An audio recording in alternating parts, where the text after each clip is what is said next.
ನಗರಸಭೆಯ ಆವಕ ಜಾವಕ ವಿಭಾಗಕ್ಕೆ ಬೀಗ, ಸಿಬ್ಬಂದಿ ಗೈರು, ಸಾರ್ವಜನಿಕರ ಗೋಳು.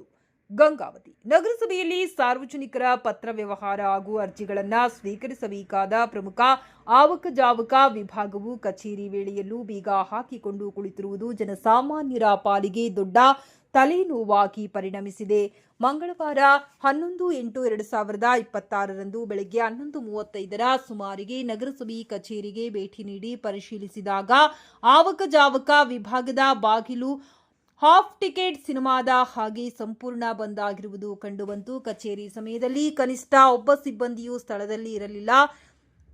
ದೂರುಗಳಿಂದ ಅರ್ಜಿಗಳು, ಮನವಿ ಪತ್ರಗಳು ಹಾಗೂ ವಿವಿಧ ದಾಖಲೆಗಳನ್ನು ಹಿಡಿದುಕೊಂಡು ಬಂದಿದ್ದ ಸಾರ್ವಜನಿಕರು ಗಂಟೆಗಟ್ಟಲೆ ಬಾಗಿಲು ಕಾಯ್ದು ಸುಸ್ತಾದರು.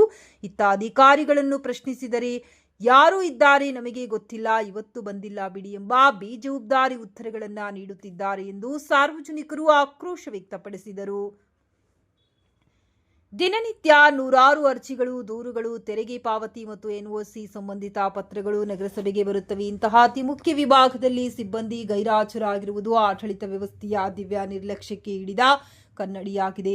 ಸರ್ಕಾರಿ ಕಚೇರಿಗೆ ಬಂದರೆ ನೌಕರರು ಬಚ್ಚಿಟ್ಟುಕೊಳ್ಳೋದು ಕಾಮನ್ ಬಿಡಿ, ಆದರೆ ಆಫೀಸ್ ಬಾಗಿಲಿಗೆ ಬೀಗ ಹಾಕಿ ಮಾಯವಾಗೋದ್ರಲ್ಲಿ ಈ ಸಿಬ್ಬಂದಿ ನಂಬರ್ 1 ಎಂದು ಬಂದಿದ್ದ ನಾಗರಿಕರು ವ್ಯಂಗ್ಯವಾಡಿದರು. ಪತ್ರ ಕೊಟ್ಟರೂ ಸ್ವೀಕರಿಸಲು ಯಾರೂ ಇಲ್ಲ, ರಸೀದಿ ಕೇಳಿದ್ರೆ ದೇವರೇ ಗತಿ, ಇದು ಜನರಿಗೆ ಮಾಡುತ್ತಿರುವ ಮೋಸ ಅಲ್ಲದೆ ಮತ್ತೇನು ಎಂದು ತೀವ್ರ ಆಕ್ರೋಶ ಹೊರಹಾಕಿದರು. ಕೂಡಲೇ ಸಂಬಂಧಪಟ್ಟ ಹಿರಿಯ ಅಧಿಕಾರಿಗಳು ಎಚ್ಚೆತ್ತುಕೊಂಡು ಆವಕ ಜಾವಕ ವಿಭಾಗಕ್ಕೆ ಕಾಯಂ ಸಿಬ್ಬಂದಿಯನ್ನ ನಿಯೋಜಿಸಬೇಕು ಹಾಗೂ ಸಾರ್ವಜನಿಕರಿಗೆ ನಿತ್ಯ ಪರದಾಟಕ್ಕೆ ಬ್ರೇಕ್ ಹಾಕಬೇಕೆಂದು ನಗರದ ಜನತೆ ಒತ್ತಾಯಿಸಿದ್ದಾರೆ.